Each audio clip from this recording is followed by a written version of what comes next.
absolutely going to testify. I won't even say his name. He is an evil being and is going to pay. I think that I was just, living in this shame, living in all this sort of stuff in my past, and I wasn't able to move on. It was hard for me being that young and being in the industry and not knowing where to turn, and everyone, telling me they love me and, just turn their back on you in a second. Combs allegedly planned and controlled the sex performances, which he called freak-offs, and he often electronically recorded them. The freak-offs sometimes lasted days at a time. The courtroom fell silent as Diddy's composed facade suddenly cracked. His fists clenched, his jaw tightened, and everyone present could feel the tension escalate when Justin Bieber's name echoed through the room. What you're about to witness is the exact moment when Diddy lost control during day 2 of the trial, right after learning that Justin Bieber had publicly declared his support for Cassie. The security had to step in, and what happened next shocked even the judge. Do you think the person that the you of then was on a path of self-destruction? Oh, for sure. Yeah, I would have, for sure, 100%. Yeah, it would have been no bueno. It was bad. I don't know if I'd be alive for sure. It was dark. So I'm very, very grateful to have influences in my life that have played a huge part in me seeing their relationship with Jesus and their relationship with their wives and their relationship with their kids and saying that's what I want. But I want to definitely tell my story so that if that resonates to anybody, that they can hopefully, just protecting those moments, because people take for granted encounters and Wow!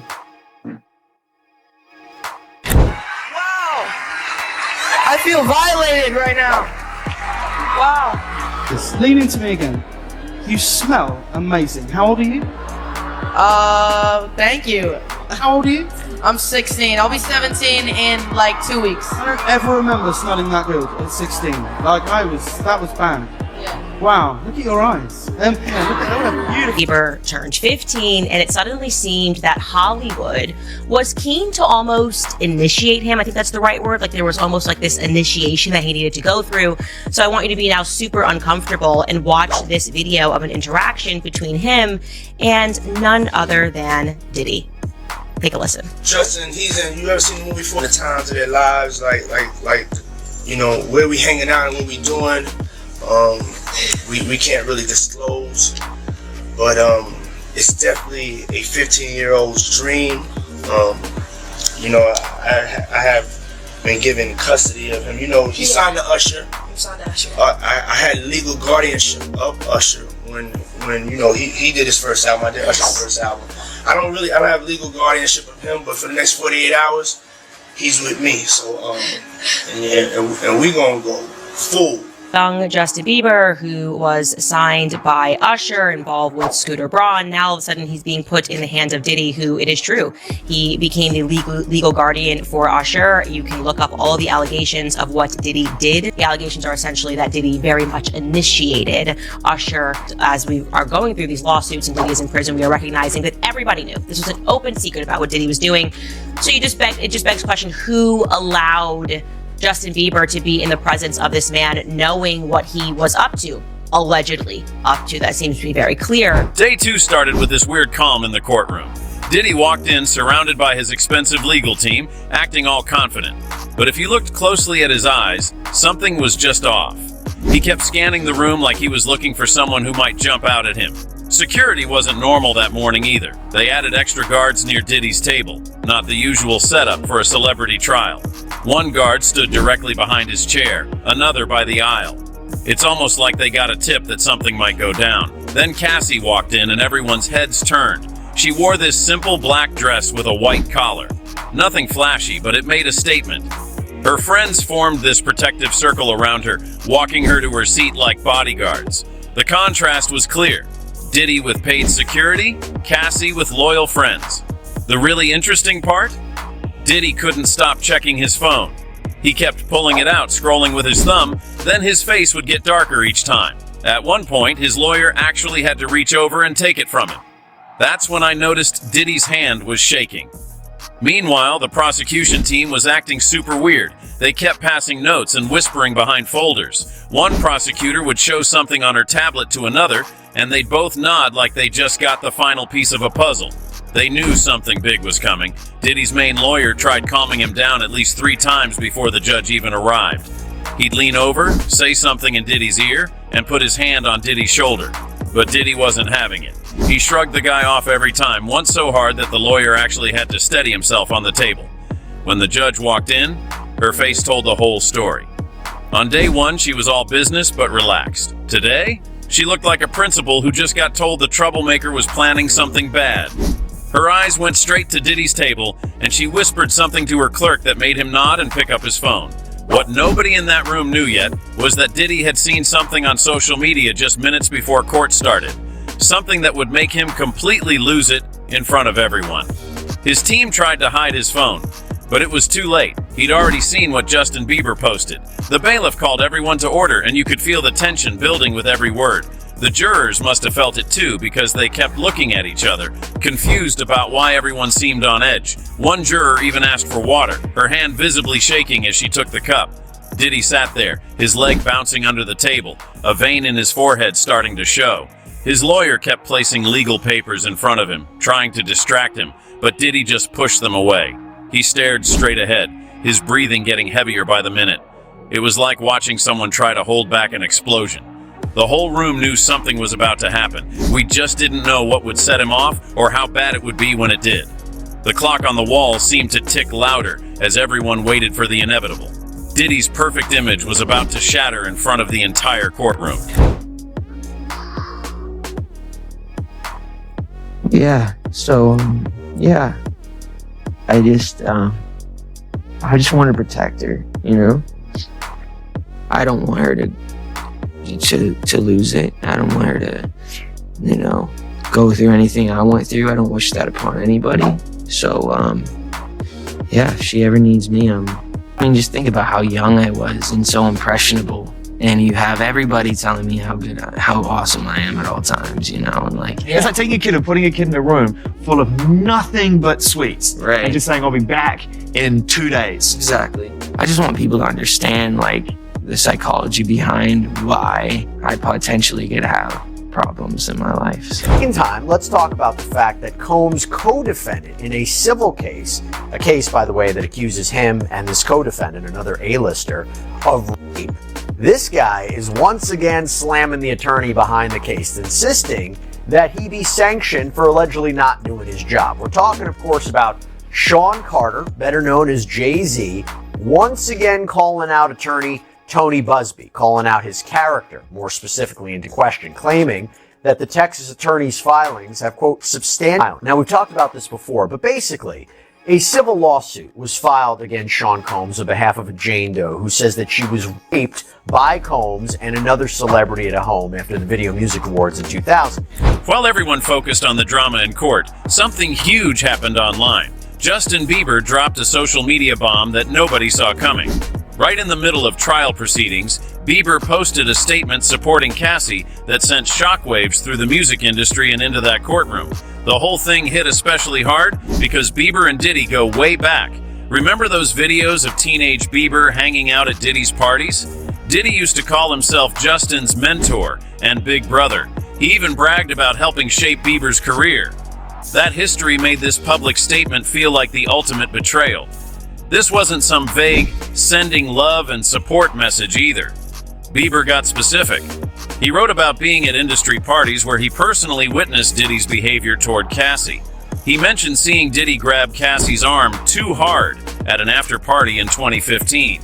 He described Diddy cutting Cassie off mid-sentence and speaking for her during interviews. These weren't rumors.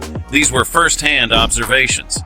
During the first court recess, the post spread like wildfire. People in the courthouse hallways huddled in groups, showing each other their phones. One court officer had to remind everyone to turn their devices off before re-entering.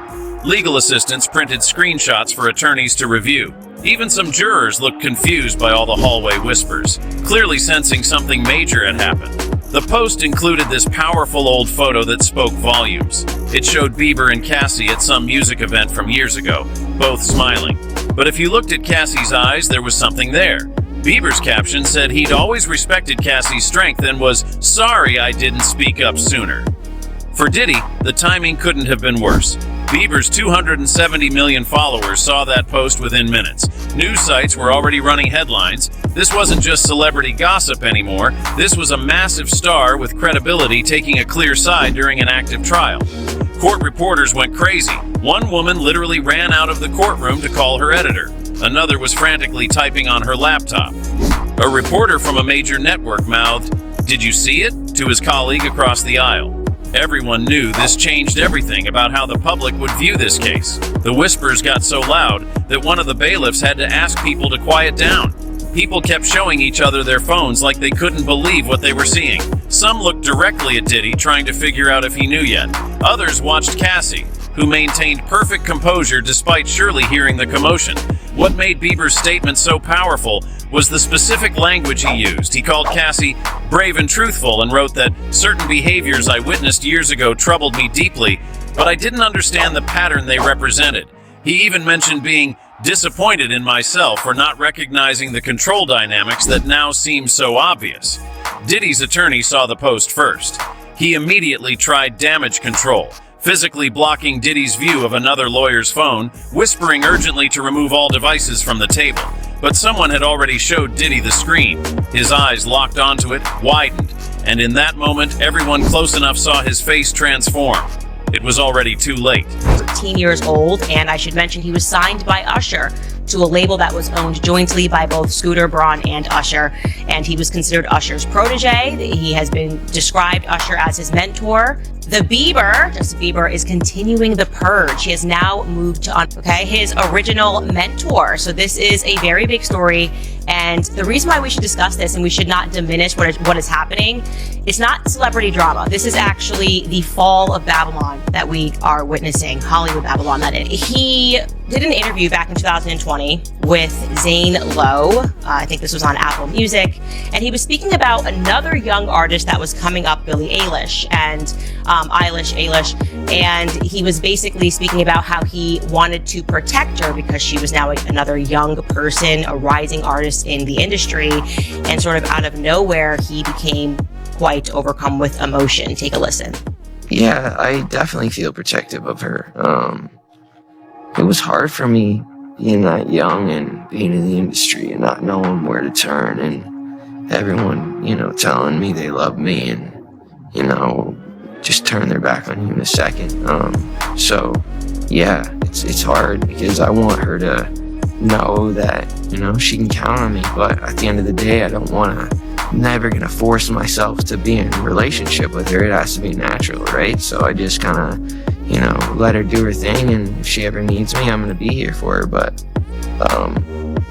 yeah, just protecting those moments because people take for granted. I'm not even kidding. Watching that clip makes me emotional because he is saying so much without really saying anything. Protect Billie Eilish from what? From who?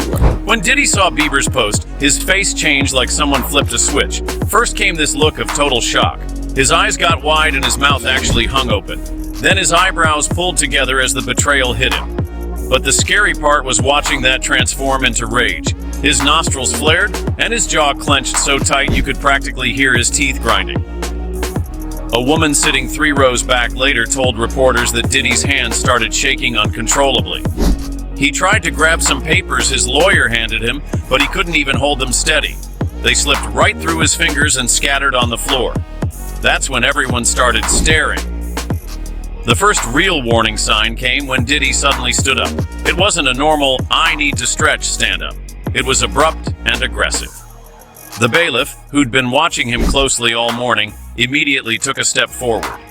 You could tell this wasn't the bailiff's first rodeo with someone about to lose it in court. Then Diddy said something that people in the front rows could hear clearly. After everything I did for that kid, loyalty means nothing anymore. Then something about consequences that made his lawyer physically grab his arm and yank him back into his seat. The lawyer whispered something urgent in his ear, but Diddy just shook his head. His breathing got heavy and labored, like he'd just run upstairs. Court sketches from that moment are honestly disturbing. The artist captured Diddy's expression perfectly. The bulging eyes, the clenched jaw, veins showing in his neck. One sketch artist said she'd never drawn anyone looking so intense in her 12 years covering trials. The prosecutors weren't missing any of this. The lead prosecutor made this subtle hand signal to her assistant, who immediately got up and slipped out the side door. Later, we found out she was telling their team to prepare a specific witness earlier than planned, someone who could speak directly to things Bieber had mentioned in his post. The security guards in the room had this silent conversation with just their eyes. Two of them shifted positions, moving closer to Diddy's table, without making it obvious. One guard actually unclipped something on his belt, not drawing a weapon, but making sure he could access it quickly if needed. Diddy's whole vibe changed completely. All through the first day and early that morning, he'd been Mr. Cool, sitting up straight, occasionally taking notes, nodding confidently. Now, he looked like a completely different person. He kept fidgeting, running his hand over his face, loosening his tie like it was choking him. Then came the moment that made everything worse. Diddy suddenly slammed his hand on the table, knocking over a water glass that shattered on the floor. As people jumped at the noise, he whispered something that the court reporters sitting nearby clearly heard. "I'll make sure he never works in this town again. Neither of them will." His lawyer actually had to wrap an arm around Diddy's shoulders to keep him in his seat. The judge wasn't having any of it. She banged her gavel and called for an immediate 15-minute recess. But that break only gave Diddy more time to stew in his anger as his legal team huddled around him, their faces showing pure panic. Those 15 minutes would prove to be exactly what Diddy didn't need. Time to get even more worked up before Cassie resumed after the recess. Something about Cassie had changed. She walked to the witness stand with her shoulders back and her head high. Instead of staring at the floor like she did on day one, she looked right at the jury members. She didn't try to avoid Diddy's eyes either. She just acted like he wasn't special enough to worry about. Her testimony started with evidence nobody had seen before. The prosecution showed text messages from Diddy to Cassie that made people in the courtroom gasp. In one exchange from 2016, Diddy sent 17 messages in a row demanding to know why she hadn't answered her phone. Another showed him asking for her exact location, down to which room she was in at a hotel. "I need to know where you are every minute," one message read. "That's the deal if you want to keep your career." The room got so quiet you could hear the ceiling fans when Cassie described how Diddy controlled who she could talk to in the industry. "He had a list of male artists I wasn't allowed to speak with unless he was present," she testified. "Justin Bieber was one of them. When I asked why, he told me not to question him. When I did anyway, he grabbed my arm in front of everyone at the after party and whispered that I'd regret it." Cassie's voice never shook or wavered. She spoke clearly about being isolated, monitored, and controlled. The pattern she described matched exactly what Bieber had just shared online: the monitoring, the public control, the private threats. Each detail she provided backed up his statement, making it seem like they had coordinated stories. Though Cassie testified she hadn't spoken to Bieber in years, when the prosecutor asked why she hadn't come forward sooner, her answer hit hard. "He told me nobody would believe me. He said he controlled who worked in this industry and who didn't. I watched him make calls that ended people's careers." Two jurors visibly reacted. One woman wiped tears, while an older man wrote something down and underlined it 3 times. The bombshell moment came when prosecutors played hotel security footage from 2018. The video showed Cassie trying to speak to a male artist in a hotel lobby. Then Diddy appeared, put his arm around her, and led her away. The body language matched exactly what she had just described. Diddy immediately leaned over to his lawyer, whispering frantically and pointing at the screen. Cassie referenced specific events with amazing detail: dates, locations, who else was present. March 8th, 2017, at the Standard Hotel in New York. June 22nd, 2017, at his house in Miami. September 12th, 2018, backstage at the VMAs. Each time she named a date, Diddy's lawyer frantically flipped through his notes, looking increasingly worried. She mentioned that other witnesses had been afraid to speak up, but were now contacting her lawyers after seeing Bieber's support. "My phone hasn't stopped with messages from people saying they're ready to tell what they saw," she said. Then came the statement that made Diddy completely lose control. Cassie testified that after she once spoke to Bieber at an industry party, Diddy pulled her aside and said, "Even Justin knows what happens to people who cross me." With Bieber now publicly supporting her, this threat suddenly looked incredibly damning. As Cassie continued testifying, you could literally watch Diddy falling apart. Each new detail that connected to Bieber's statement made him fidget more, whisper more urgently to his lawyer, and look more panicked. The confident music mogul was disappearing right before everyone's eyes. And weeks after the initial filing, Busby submitted an amended complaint naming Jay-Z as the celebrity who allegedly participated. They wanted copies of these videos for themselves. And I've talked to lawyers about this before. There's a big advantage to having the electronic video, the electronic evidence yourself, right? You don't have to always go over to the other office. You can view the materials on your own. It's a way to better prepare for your defense. And Sean Combs' lawyers argue that under the federal rules of criminal procedure, electronic data that is in the government's possession, Judge Subramanian denied the defense's motion to amend the protective order, but without prejudice, meaning this issue could be revisited. So Subramanian's order reads, quote, while the government objects to handing the videos over, they provide several options for a defendant to consider that would permit the defense to view the videos, access the information they're looking for, and even allow them to manipulate the videos. It was hard for me being that young and being in the industry and not knowing where to turn, and everyone, telling me they love me and, just turn their back on you in a second. So if she ever needs me, I'm going to be here for her. But yeah, just protecting those moments because people take for granted encounters, and I just want to protect her, I don't want her to go through anything I went through. I don't wish that upon anybody. Yeah, if she ever needs me, I'm just a call away. Do you realize how important the story is? Every time I have a conversation with someone who's been through this unique type of experience, I'm searching for some kind of truth that can help. I commend you for going there and asking the tough questions and the things that people don't want to talk about, and they don't want to go there because it's revealing, and I want people to take a look at my story, and hopefully my words can make a difference. Just when everyone thought things couldn't get more intense, the prosecutor walked to the center of the courtroom with a folder. Your Honor, we'd like to present evidence that directly contradicts Mr. Combs' claim that Ms. Ventura fabricated these allegations recently. She pulled out her tablet and connected it to the courtroom display system. The screens around the room lit up with text messages between Justin Bieber and Cassie from 2017.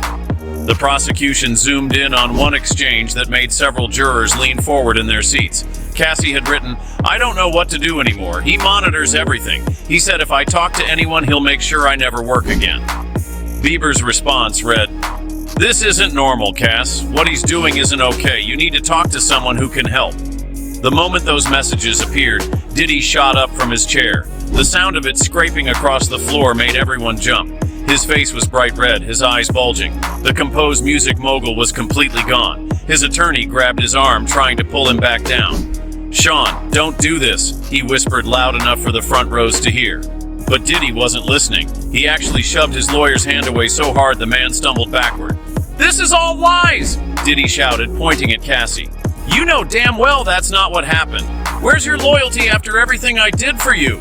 His voice got louder with each word. You're making this all up, both of you.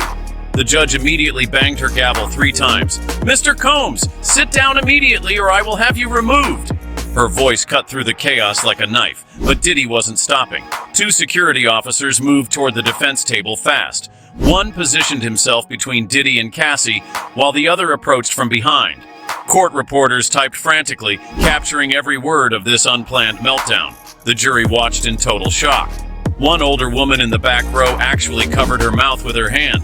A younger man in the front row leaned away from Diddy, physically distancing himself from the outburst. Your Honor, we need a recess, Diddy's lawyer shouted, trying to regain control of the situation. But Diddy was already turning toward the evidence screen, pointing at the messages. Those are fake. They fabricated those messages. He was gesturing wildly now, his voice echoing off the walls. This is a setup. Justin never said that. The evidence was devastating to Diddy's case. These messages from 5 years ago completely contradicted his claim that Cassie made up allegations to get money or fame. She had been confiding in Bieber about the exact same behavior patterns years before filing any lawsuit.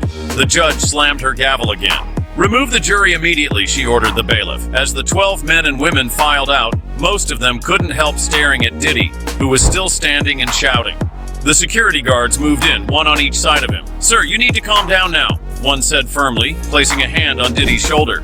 For a moment, it looked like Diddy might actually shove the officer too. Instead, he finally fell silent, breathing hard as the reality of what just happened seemed to hit him. The damage was done. The controlled image Diddy had maintained for decades had shattered in front of everyone. And as the security officers stood guard at his sides, the world got to see a very different side of the music mogul, one that made Cassie's allegations suddenly seem far more credible. With the jury safely out of the room, Judge Marlowe didn't hold back. She stood up behind the bench, pointed directly at Diddy, and delivered the smackdown of the century. "Mr. Combs, this is a court of law, not a recording studio. You do not control what happens here." Her voice cut through the room like a knife. "One more outburst like that and I will hold you in contempt. You'll spend the remainder of this trial in a cell, making appearances only when necessary." She wasn't done. The judge ordered a psychiatric evaluation to be completed before the next day's proceedings. Then she imposed new security protocols. 2 officers would remain within arm's reach of Diddy at all times. His lawyers couldn't even speak to him without an officer present. His phone privileges were completely revoked. Diddy's legal team huddled in the corner of the courtroom like a football team down by 40 points.